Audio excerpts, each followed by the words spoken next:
This is Changemakers with Katie Gore, finding the right solutions for the affordable housing community. Welcome back to part 2 of my conversation with changemaker Eugene Jones. He's the CEO of the Atlanta Housing Authority, and he has over 35 years of public housing leadership experience. Gene, affordable housing agencies are trained to get what is absolutely needed for capital improvements and what's needed for programming. And then you have an added layer of emergency preparedness or business continuity. And this is a big generalization here, but how do you think the affordable housing community is responding during this time of crisis? I think, Katie, it's too early to tell. Hopefully, Congress is going to understand the value of housing. As you know, in our experiences, every time there's a political campaign, anything to do with politics, housing is never on the top 5 list. It's always the top 20. It's always education, transportation, healthcare, and crime and so forth. But housing is nowhere there.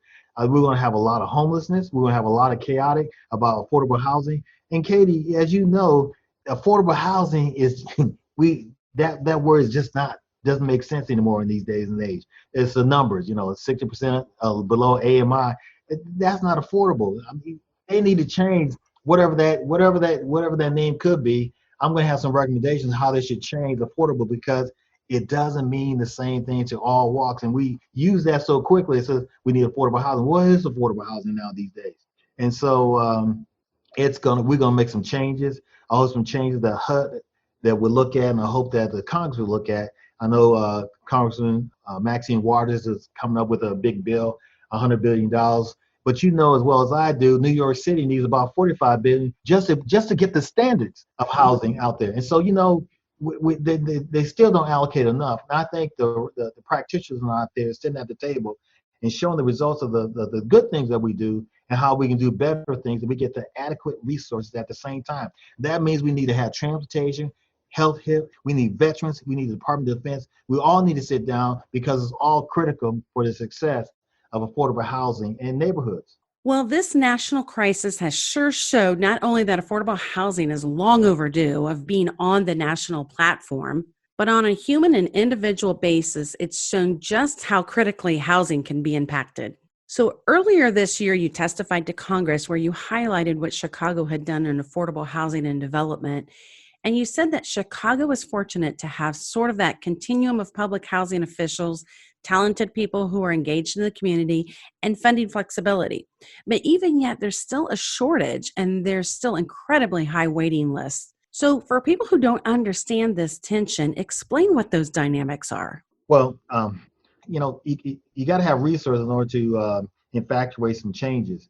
There are things in place. I mean, you have the Opportunity Zone now, which is really not producing the units that they thought they were going to produce, and poverty impacted neighborhoods and so forth. And so it's just all over the page. I mean, affordable housing, you're trying to build, as HUD says, mixed income development, that you have public and assisted housing, you have affordable, and then tax credit units, and then you also have market rate. So the combination finances the development of these places and so forth. But we've demolished a lot of housing across this country, Chicago being the top one that demolished thousands of units and so forth. They can't put back those units back again because of the cost, what it takes to do, but they're doing an ominous job, taking some of the vacant land, taking some of the land that has been sitting around, like the Cabrinis, like Robert Taylor and so forth, and doing some great developments out there now because the finances come together. They have a strong tax credit portfolio that they come from the state and the city, and they get to make inroads and so forth. That's a testament to all the other agencies around the country. They are doing some great things, but the information is not coming out to the community. What we have to do when we do a development, we have to have community involvement. We have to have the city involved. We have to have the congressional staff. We have to have the city council. Everyone has to play a pivotal role in doing this. And I think housing authorities across the country are the best ones to put together public events when it comes to community events to let them show what can be done and how can it be done and how can we reduce crime, how we build better neighborhoods, better schools, better parks, those types of things that we try and we're successful increasing the quality of life that has never been approached before. And I think the affordability is critical, but the supply of all the affordable housing units is just not going to come to the point where we can fulfill all those criteria and wishes. I mean, the homeless population hasn't been addressed yet. That's going to be increased. I mean, because of this pandemic, you got people that are going to be stressed out. You're going to have suicides. You're going to have domestic violence and so forth. I just see that. And the mental illness. I mean, when we build housing, we have to build around supportive services. We have to build commercial retail. We have to do the whole enchilada when it comes to building these communities because they've been so disenfranchised for many years and trying to get these big box companies like Target, Walmart, and so forth to invest in these neighborhoods. You have to have a strong mayor, and you have to have a strong congressional staff that can convince them that this is the right thing to do, just like they're doing here in Atlanta. We are working with commercial retail. We know there is food deserts out here and so forth. So we want to make sure that there's a great opportunity. This might be the only opportunity. So we want to be the best in the best position in order to provide that for the community. One of the things that I've said is that there's a link between strong economic policy and strong housing policy. Economic sustainability with affordable housing, it all rolls up into a stronger community, and that's what makes strong economic policy. So, for those of us in the housing industry, we've known that linkage and we've continued to try to advocate for that. And I think that this pandemic has just shown how many people are right there on the verge of a housing crisis. So, we need to make this funding happen. We need to meet the current need, and then we actually need to advance it and move forward. So, we definitely know that when there's a will, there's a way to make this happen when it comes to funding. Katie, here's the disconnect. They've done studies and studies and studies every year. They get grants to do those studies and so forth. I can't do anything with them unless there's something attached to them so I can provide, the response to that. If they say you need $100 million worth of resources to do this, well, where are those resources at? Who's going after those resources? Who's taking those statistics and taking them to Congress and say, hey, look, Congress, here we got these 5 different statistics that all say the same thing. So how do we translate this to resources and how we get down to the practitioners to implement this and show tangible results? Well, I know one of the things that you did, I read on newcities.org, you did a live conversation about cities after COVID, and you actually joined the panel where they were talking about this. And one of the things you said during that conversation was that housing was the most important aspect of every American in this country. And right there, it tells you, pandemic or not, housing has the ability to sustain people. It has the ability to strengthen communities. You're right. You got to take the statistical proof here. You got to match it with the regulations. You have to have affordable housing developers who are willing to step into areas on the fringe, areas that may not have the most pristine land resources, that you actually have to work within the community to bring in, like you said, commercial retail or bring in amenities, or you have to have regulators who are willing to allow you to design them, to design these communities to be communities of choice. So, we're still pushing the limits on all of these to make this happen. And one thing I want to ask you, and this is a little controversial in our space here, but it also builds on what we're saying is that there are some policies out there that are being experimented and to see if increasing affordable housing, if there's a policy side of this. One thing that some communities are adopting are what's called inclusionary zoning ordinances to actually require developers of new residential developments to include a minimum number of units for affordable housing. And then obviously that allows people who are making at average, below average, whatever income tiering you want to say, it allows them to be able to have access to affordable rents. Do you think this works, and how assertive do you think communities should be with these initiatives? It worked in Chicago. Professionally, you don't want to build affordable housing.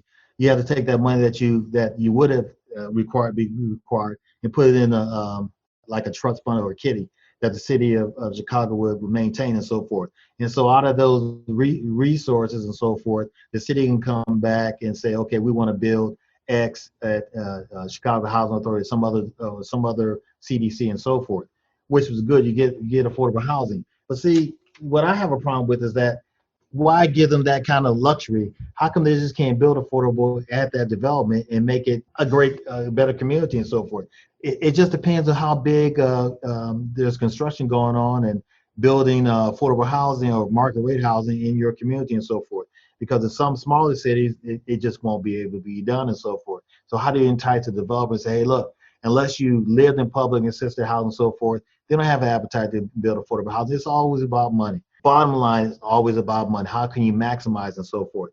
And so maybe we need to start looking at density again, because now compare Toronto to Chicago, Detroit, something like that.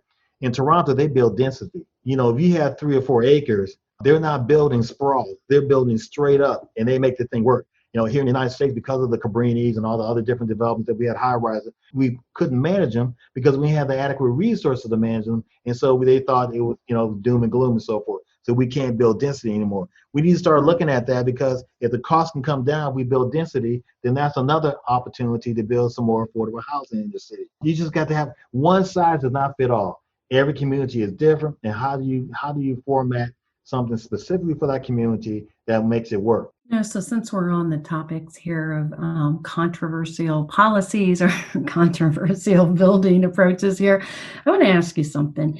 Affordable housing practitioners, affordable housing, professionals, whatever you want to call us, we've been involved in looking at why these properties were not funded adequately, why certain regulations were put in place, right? And, there's an example in Missouri that actually looked at Pruitt-Igoe, and it broke a lot of that out.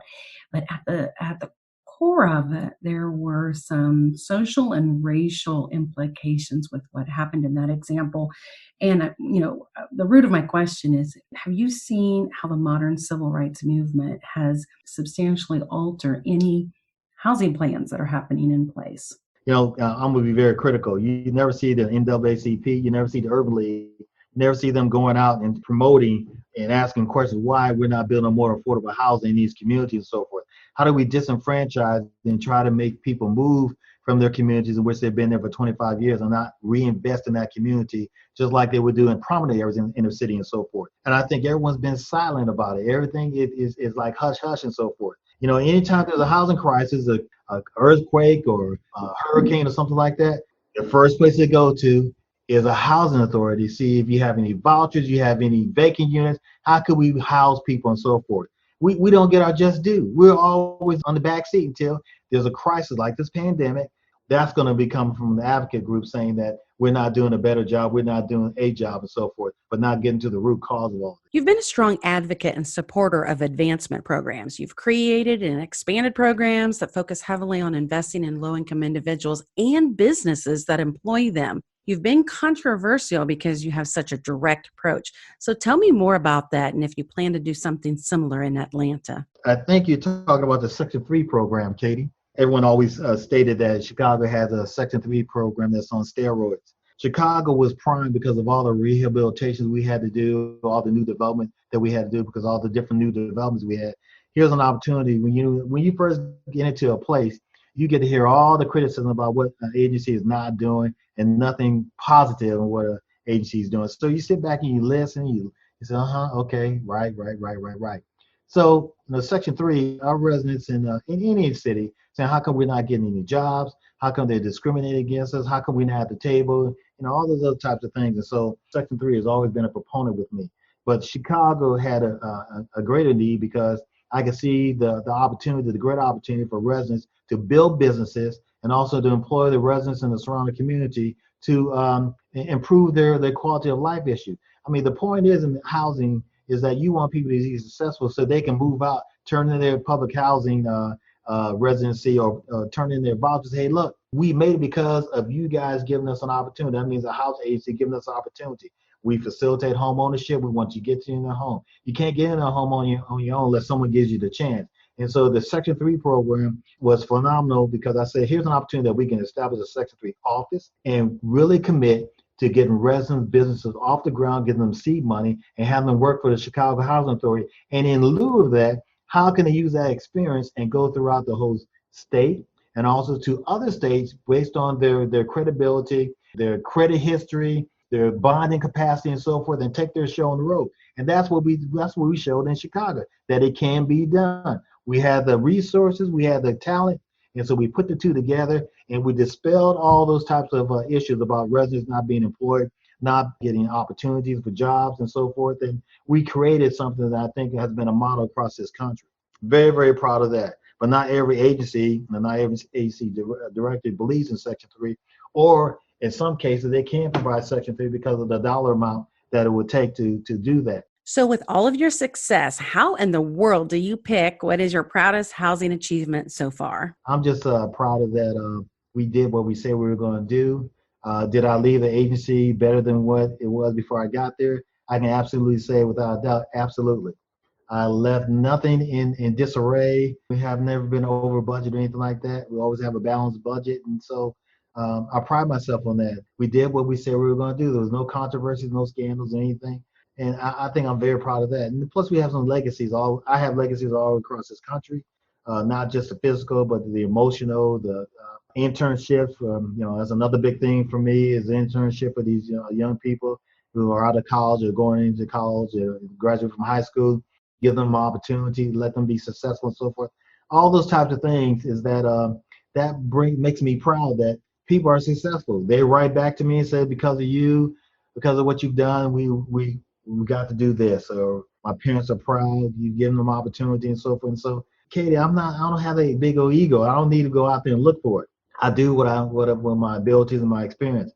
My parents taught me well. I had strong mentors. I had strong women leadership who taught me right from wrong and so forth. And I'm proud of that. I'm very, very proud of that. I've been healthy so far. That's a blessing. So I get to do those types of things. Now, I wanted to get out of this industry many years ago. Just couldn't leave it. I just couldn't leave it. That's what I'm proud of. You've had such an amazing career, but looking back, how did you wind up on this path? Did you just take it one step at a time in front of another, or was it something else? One step in front of another, Katie. One step in front of another. I've never dreamed or inspired to work in public assisted housing because I didn't know anything about it when I was growing up. Now I lived in public housing in the Air Force. My dad was in the military. We had public housing and so forth, and what we call it. And so I didn't put the two together. I didn't know we were poor or anything like that. I just didn't think about it. And I got through public housing by osmosis. Working for HUD OIG opened my eyes to all the things that HUD does across the country, all their different programs and so forth. And so I learned from that. And so, I worked for a developer as an accountant and so forth. So I've gotten all this information, said, now I need to do something with it. And it was step by step. Kansas City came around, Indianapolis came around, and just being in the right place at the right time. But my credibility led me to these different opportunities and so forth. Well, Atlanta should be very proud and happy to have you there because you are definitely a change maker and you're definitely doing what you said you would. So we look for great things out of Atlanta, and thank you so much for being on this podcast today. We appreciate your time. Thank you, Katie. I appreciate it. Thanks for listening to Changemakers with Katie Gore. To find out more about Katie, go to quadel.com. That's QUADEL.com. This has been a production of Forbes Books Radio.